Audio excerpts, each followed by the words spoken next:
माता जी की पावन प्रेरणा से जैन सभ्यता की प्राचीन धरोहर उत्तर प्रदेश जय बोली आदिनाथ भरत बाहुबली भगवान की जय। शाश्वत तीर्थ अयोध्या तीर्थ क्षेत्र की जय। अयोध्या में जन्म लेने वाले भगवान ऋषभ देव की जय।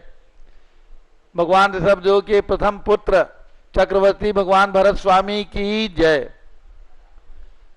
सभी भक्तों को मैं समझता हूँ बहुत ही आनंद की अनुभूति होती होगी।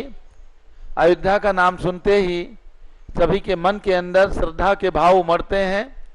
मन के अंदर आता है, हृदय के अंदर आता है, किस प्रकार से अयोध्या हमारी सुंदर बने, किस प्रकार से अयोध्या को हम चतुर्थकालीन अयोध्या के रूप में परिणत करें।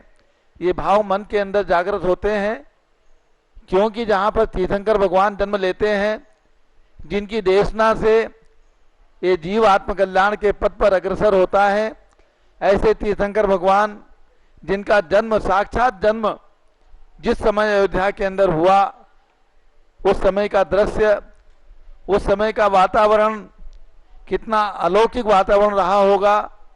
सौधर्मेंद्र स्वयं स्वर्ग से चल करके और अकेले नहीं, कुबेर महाराज के साथ और असंख्यातों देव देवियों के साथ आकर के नगरी की प्रदक्षिणा देते हैं। ऐसी अयोध्या नगरी जिसकी प्रदक्षिणा दी जाए, कितनी पवित्र नगरी मानी गई है कि 3 प्रदक्षिणा दे करके और भगवान के महल में आते हैं, खूब जन्मोत्सव मनाते हैं, गर्भ कल्याणक होता है, गर्भ कल्याणक मनाते हैं। ऐसे शाश्वत अयोध्या के लिए आप सबको तैयार रहना है। सबको अयोध्या अभी आइए, देखिए कैसी अयोध्या है, और जब हम नए निर्माण को पूरा करें तब भी आकर के देखिए कि अयोध्या का क्या काया पलट हो रहा है। ऐसी अयोध्या के लिए जो वहाँ पर सुंदर सुंदर निर्माण होने हैं, जिसके अंदर 30-24 मंदिर, जो अयोध्या का एक इतिहास बनने जा रहा है। अयोध्या के अंदर इतने इतने तीर्थंकरों ने जन्म लिया, इस बात को बताने के लिए 30-24 मंदिर के निर्माण की रूपरेखा रखी गई, जिसमें एक एक रत्न प्रतिमा एक एक परिवार की ओर से, किसी ने 10 प्रतिमाएं भी लिखवाई हैं, किसी ने 11 प्रतिमा भी लिखी हैं, किसी ने 5 प्रतिमा अपने परिवार की ओर से दी हैं और किसी ने 3 प्रतिमा भी दी हैं। तो और जो भी भक्त एक परिवार एक प्रतिमा भी इसमें विराजमान करने का अवसर प्राप्त करते हैं, सौभाग्य प्राप्त करते हैं, वे बहुत ही भाग्यशाली हैं, ऐसा समझना चाहिए। क्योंकि अयोध्या में जो भी राशि आपकी ओर से लगेगी वो शाश्वत तीर्थ, आपका शाश्वत तीर्थ, सबसे बड़ा तीर्थ, इस तीर्थ के निर्माण में आपका ये योगदान बहुत ही महत्वपूर्ण, बहुत ही सौभाग्यशाली माना जाएगा। मात्र 1,11,000 रुपये की राशि में रत्न की प्रतिमा, भगवान की बेदी जिसके अंदर विराजमान होंगे, और पूरा मंदिर 30-24 मंदिर के निर्माण, उनकी राशि को जोड़ करके ही ये छोटी सी राशि 1,11,000 रुपये की रखी गई है। आज हमारे अवध प्रांत से जरवल रोड निवासी श्री मुन्नू लाल जैन और उनके पुत्र अजय जैन, पुत्र वधू मंजू जैन, उन्होंने एक प्रतिमा लिखवाई थी कल, और आज उनके परिवार की ओर से बहुत बहुत शुभकामनाएं उनके परिवार के लिए। पूज्यगणी ज्ञानमती माता जी का उनके परिवार के लिए बहुत बहुत आशीर्वाद। जो भी महान भाव, जो भी भक्त परिवार इस लाभ को लेना चाहते हैं, प्रतिमा का निर्माण अपने आप में अलौकिक होता है, और शाश्वत तीर्थ के ऊपर, शाश्वत तीर्थ में प्रतिमा का विराजमान होना, मंदिर के निर्माण में आपके परिवार के नाम आना, ये सब आपके सौभाग्य का सूचक होगा। तो जिनकी भी भावना हो, अपनी ओर से प्रतिमा लिखवा करके ये लाभ ले लें। और क्योंकि जब आप साल 2 साल के बाद जब मंदिर का निर्माण हो जाएगा वहाँ पर, और आप आएंगे तो आपको सोचना पड़ेगा कि हमने अपना नाम क्यों नहीं लिखाया था।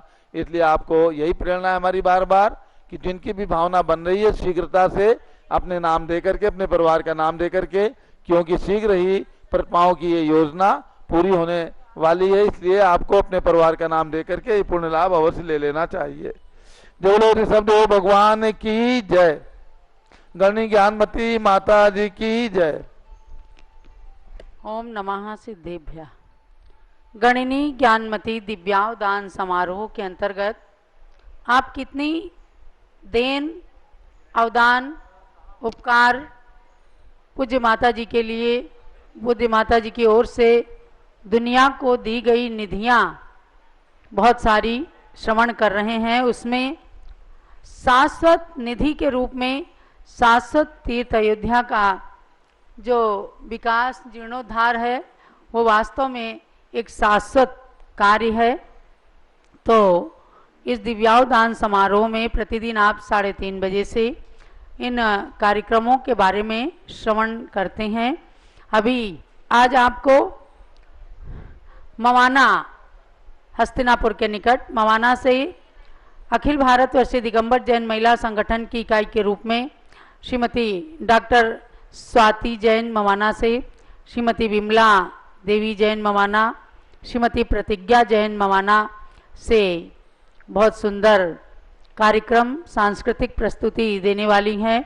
और अखिल भारतीय दिगंबर जैन महिला संगठन जम्बूद्वीप हस्तिनापुर की ओर से आज के दिव्यावदान का कार्यक्रम संचालित हो रहा है। अभी आप उस कार्यक्रम को देखेंगे और अब दीप प्रज्वलन करके कार्यक्रम का उद्घाटन करें। हमारे विजेंद्र कुमार जैन अखिल भारतवर्षीय दिगंबर जैन युवा परिषद के राष्ट्रीय कार्याध्यक्ष हैं। आप दीप प्रज्वलन के साथ में बहराइच उत्तर प्रदेश से आए हुए, अरे इनका नाम क्या है, सुरभि के पापा सुधीर कुमार जी जैन, आइए सुधीर कुमार जी जैन हमारे संघ की बाल ब्रह्मचारिणी कुमारी सुरभि जैन के मम्मी पापा हैं। आइए आप भी उषा जी। मंगलम भगवान वीरो मंगलम गौतमो गणी मंगलम कुंद कुंदाद्यो जैन धर्मोस्तु मंगलम। जिया ज्ञानमती माता गणिन्यां प्रमुखा कलौ नमस्तस्यै सरस्वत्यै ज्ञानमूर्त्यै नमो नमः।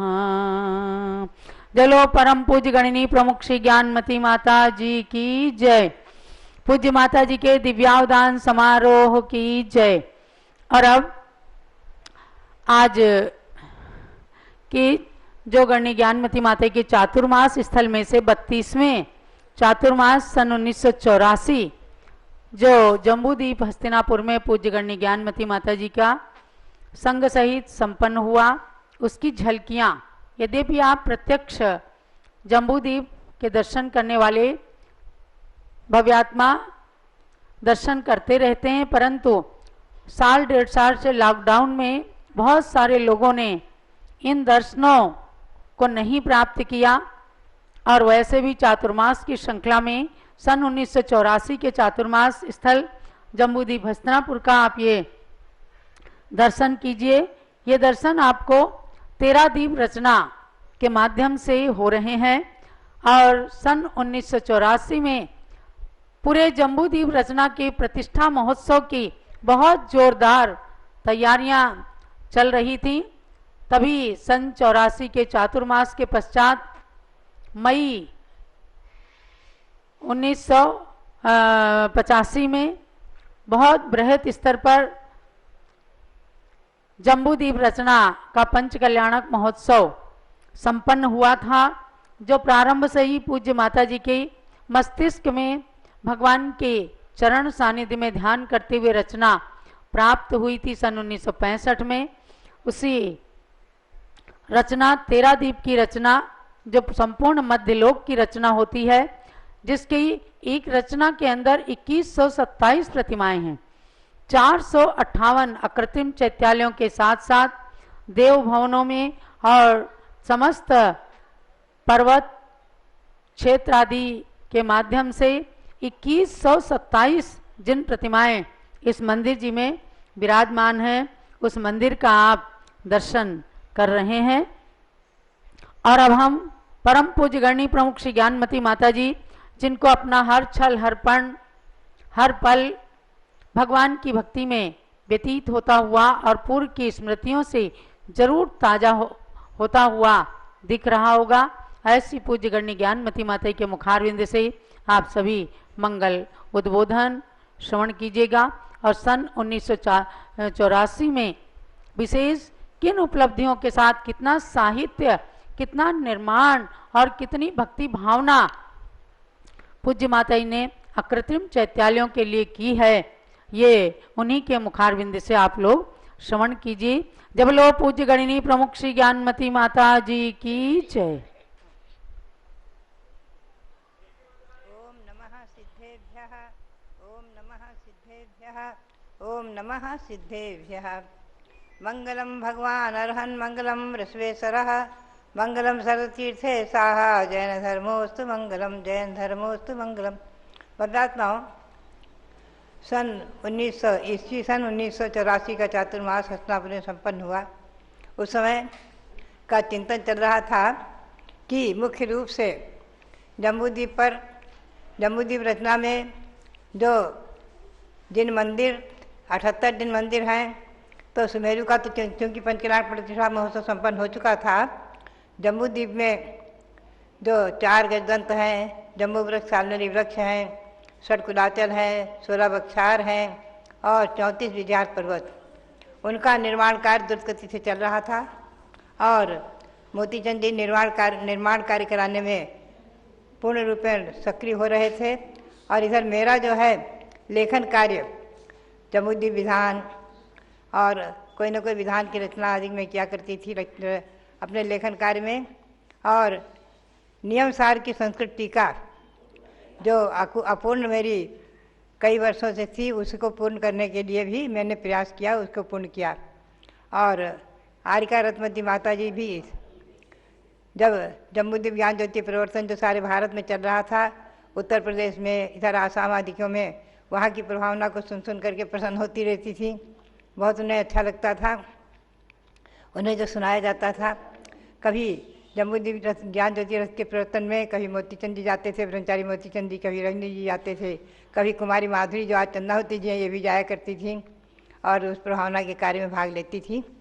तो बात यही है कि जम्बूद्वीप में जो निर्माण हुआ है उसमें आप ध्यान रखें 78 तो जिन मंदिर हैं, अकृत्रिम अनादि धन, जिन मंदिरों के प्रतीक में छोटे छोटे मंदिर बनवाए गए हैं और उनमें एक एक प्रतिमा विराजमान है। बड़ी से बड़ी प्रतिमा 2.5 फुट 3 फुट तक की है पद्मासन, और छोटी छोटी प्रतिमाएँ भी हैं।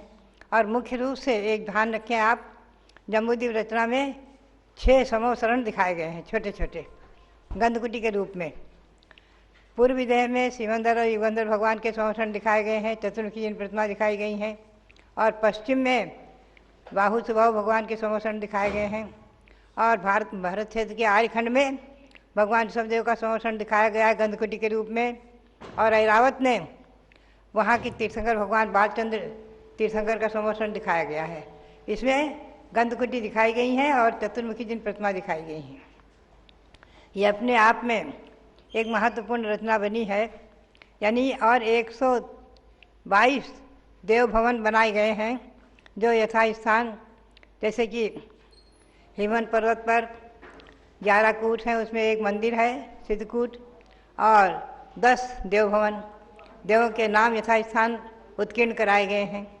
इसमें देव देवी भी दिखाई गई हैं यथास्थान, जहाँ देव हैं देव दिखाए गए, देवियाँ हैं देवियाँ दिखाई गई। ऐसे ही पद्म महापद्म तिगिंज केसरी पंडित महापंडित सरोवर भी दिखाए गए हैं और उनमें कमल पर श्री हिरियादि देवियाँ भी दिखाई गई हैं। ये जम्बूद्वीप की रचना आगम के परिप्रेक्ष्य में तिलय प्रणति के आधार से जो बनी है, शास्त्रोक्त बनी है और अति संक्षिप्त होते हुए भी जैन भूगोल का सच्चा सही दिग्दर्शन करा रही है। और वहाँ पर एक जम्बूद्वीप ज्ञान ज्योति रथ जो चल रहा था, उसका प्रवर्तन जो हो रहा था, उसके लिए एक छोटा सा कमरा बनाया गया और कमल जैसा उसका छत बनाई गई है, जिसमें ज्ञान ज्योति रथ की स्थापना सन 1985 में यूपी के तत्कालीन प्रधानमंत्री ने की थी। बदात्मा ये रचना अपने आप में आगम के परिप्रेक्ष्य में जम्बूद्वीप की रचना, इसमें 14 महानदियाँ दिखाई गई हैं, गंगा, सिंधु, रोहित, रताचा, हरित, हरिकांता, सीता, सीतोदा, नारी, नरकांता, स्वर्णकुला, रूपकुला, रक्ता, रक्तोदा। और विदेश क्षेत्र में 12 विभंगा नदी हैं, वो दिखाई गई हैं। और उसमें भी प्रत्येक विदेश क्षेत्र में 32 विदेश क्षेत्र जम्बूद्वीप में, उसमें जो गंगा सिंधु नदी निकलती हैं, 6-6 खंड करती हैं, वो भी दिखाई गई हैं। विजयात पर्वत दिखाए गए हैं, बनाए गए हैं। और विजयात पर्वत पर जिनेन्द्र भगवान के मंदिर भी हैं। ये आपको दिख रहा है भगवान का ये लघु समवसरण गंधकुटी के रूप में चतुर्मुखी जिन प्रतिमाएँ हैं, ये शिवेंद्र भगवान का समवसरण पूर्व विदेह में है।